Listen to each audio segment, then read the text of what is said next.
இங்கே உரையாற்றியவர்கள் கூறிய கருத்துக்களை நாங்கள் உள்வாங்கிக் கொள்கிறோம். அதில் மாறுபட்ட கருத்துக்கு இடமில்லை.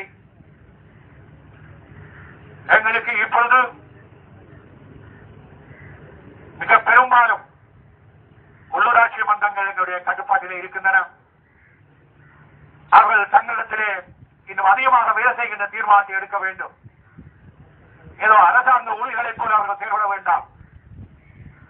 அவர்கள் கூட அறிஞர் ஊழியர்களாக சேர்ந்தவர்கள், உயர் அதிகாரிகள் கூட அரசாங்க உத்தியோகத்தர்கள், துறை நீப்பவர்கள் இப்பொழுது விமர்சிக்கிறார்கள். நாங்கள் இப்பொழுது அவசரப்பட்டு விமர்சிக்க வேண்டாம். தேர்தல் காலங்களிலே 290 மேற்பட்டவர்கள் எங்கள் பக்கத்திலே தான் வாக்களித்திருக்கிறார்கள் என்பதை நீங்கள் மறந்துவிடக் கூடாது. அதற்காக அரசாங்கத்தின் எதிர்வழிகளாக சிலர் இருப்பார்கள். அவர்கள் அல்ல. எங்களுடைய பிரச்சனை நாங்கள் எல்லோரையும் அரவணைத்து செல்வர்களாக இருக்க வேண்டும் என்பதற்காகத்தான் நான் இந்த கருத்தை முன்வைத்தேன்.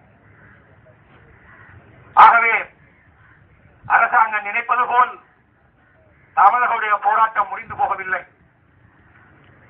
அது முடியாது. அவர்களுடைய இலட்சியத்தை அடையும் வரை நாங்கள் அரசாங்கத்திடத்திலும் ஜனாதிபதி இடத்திலும் உலகத்திற்கு பயத்தான் நாங்கள் சொல்லிக்கொள்ள விரும்புகிறோம், சொல்லி இருக்கிறோம்.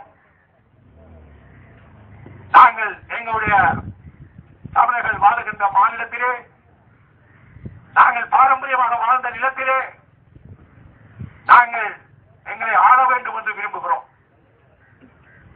அது எங்களுடைய புறப்புரிமை.